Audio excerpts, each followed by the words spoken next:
Fala, estamos numa convocação para a última hora. Ok. Quero dizer para você que não há outra hora, não haverá outro momento que o Senhor está abrindo uma janela de escape para a igreja dos últimos dias, a não ser agora. Tudo que Deus está trabalhando no reino espiritual, Ele te dá sinais. Ele dá sinais no tempo, Ele dá sinais na economia, Ele dá sinais nas nações, Ele dá sinais na igreja dEle. Ele está sempre dando sinais. Fala, os sinais, eles apontam para uma direção profética. Ok. Eu tive uma visitação do Senhor, e o Senhor me deu uma revelação muito forte. E ela pendurou alguns dias. Esse anjo que veio me anunciar isso falou comigo, que é o meu anjo. Ele falou assim: há 7 trombetas de Apocalipse começarão a ser tocadas. Um dos livros mais difíceis na Bíblia de ser entendido é o livro de Apocalipse, porque ali não é uma ordem cronológica. Ok? Ali, ao mesmo tempo que você está nas 7 trombetas sendo tocado, você está enfrentando a força dos cavaleiros, os 4 cavaleiros de Apocalipse na terra.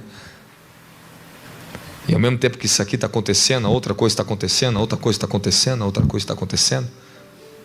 E se você reparar bem, há momentos que você não entende certas coisas, que parece que os sinais ficam invertidos. E um dia eu vou tentar pregar Apocalipse para vocês. Amém? É um dos livros que todas as interpretações que já houve antes dos grandes teólogos caíram por terra. O tempo se passou, não se cumpriu, e tudo mudou. Achava que a grande meretriz era Roma, e não era. Roma já caiu, e hoje, quem é a grande meretriz? Vocês me entendem o que eu estou falando? Ok? Então, quanto mais próximo do fim nós estamos, a nossa interpretação se torna ainda mais correta, concreta. Amém, amém? Nós não entendíamos antes o Apocalipse capítulo 13, que fala que darão espírito, pneuma, ok? A imagem da besta. Nós nunca saberíamos como aquilo ali aconteceria, que a besta iria falar, ela ia comandar, e hoje nós entendemos que é a inteligência artificial, que tem mais capacidade agora de raciocinar do que um ser humano comum. Então estou dando um espírito à imagem, e nós estamos vivendo diante de nós Apocalipse. Nós vivemos a era dos últimos dias da terra. Eu passei desde o ano de 2021 a esse ano dando revelações profundas sobre os últimos dias da terra. E Deus falou comigo assim: estou preparando uma geração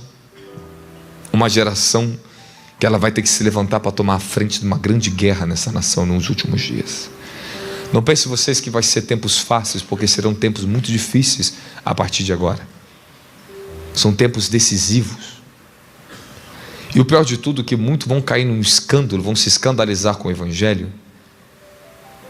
É porque uma coisa é o Oriente, outra coisa é o Ocidente. Uma coisa é o Evangelho pregado lá na África, outra coisa é o Evangelho pregado aqui. Uma coisa é o culto na Nigéria, outra coisa é o culto no Brasil.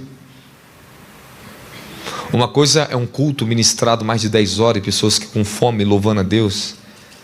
Outra coisa é um culto que ministra 2 horas, pessoas de barriga cheia já estão reclamando para ir embora para casa.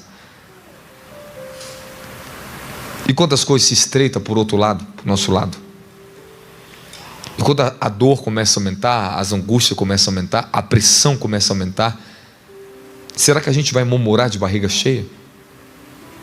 Nós temos sido muito reprovados no reino, porque estamos murmurando demais de barriga cheia. Talvez você não tenha a vida perfeita que você queria, ou você sonhou na sua vida. Mas se você olhar hoje para a sua vida, só de você estar aqui dentro, significa que você tem uma vida muito melhor do que pessoas que estão morando na rua, tendo fome, não tem uma casa, não tem emprego, não tem nada para comer. Se você parar para refletir um pouco mais, talvez não era nem para você estar sentado aqui dentro. Talvez era para ter morrido com o Covid que você pegou. Se você pensasse um pouquinho mais, talvez aquele acidente de carro que você teve um dia, Você era para ter ido água abaixo, por fundo da sepultura, e você hoje está sentado pela misericórdia de Deus aqui dentro. Encontramos mais de 1 milhão de motivos para murmurar, mas eu vou te dar um único motivo para não murmurar. E esse único motivo é que Cristo te resgatou do inferno e da morte. E já é um grande motivo de alegria você estar sentado aqui e poder louvar o nome dEle. Porque outra hora, como Paulo diz, estávamos perdidos sem Deus nesse mundo, sem esperança. Sem esperança, sem Deus nesse mundo. Não havia nenhuma condição de salvação para mim e para você.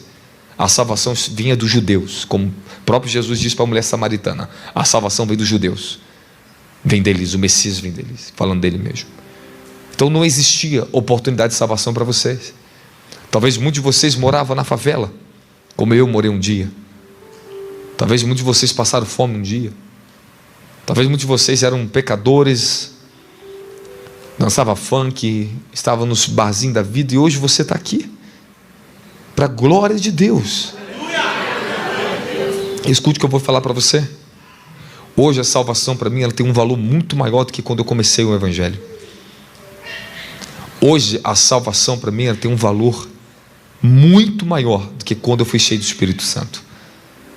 Porque quanto mais nós vamos pegando consciência, justiça, entendendo o grande amor dele e conhecendo ainda mais a sua glória e revelação, vamos valorizando ainda mais o sacrifício que Jesus fez por nós. Aprendemos a valorizar a igreja, aprendemos a valorizar nossos irmãos, a tudo que ele nos deu. Não espere você cair para poder valorizar o que você tem hoje aqui, porque aquele que está de pé, cuide para que não caia. E o que faz as pessoas tropeçar é murmuração. O que traz tanta reprovação na fé das pessoas é porque elas murmuram.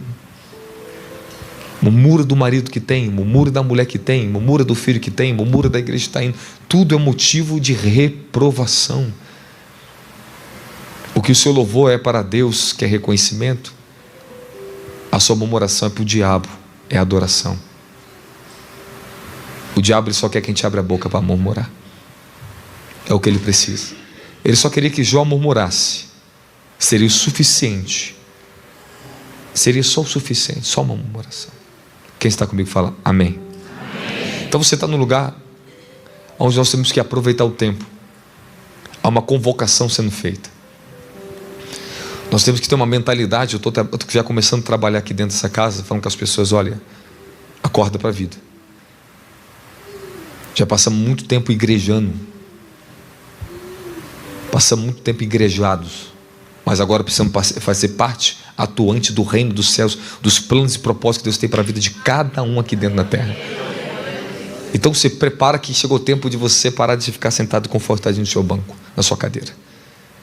É tempo de você tomar uma posição no reino dos céus e entrar para uma batalha pela sua vida e pela sua geração, pela sua família, pelos desígnios e propósitos pela qual o Senhor determinou para cada um que está sentado aqui dentro.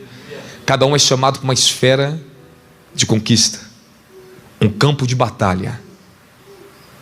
Cada um aqui é chamado para enfrentar inimigos do mundo espiritual, para derrubá-los, para estabelecer o reino de Deus, para que a justiça, a salvação e a luz chegue aonde você estiver ali. Fala: eu fui vocacionado para ser luz para essa terra.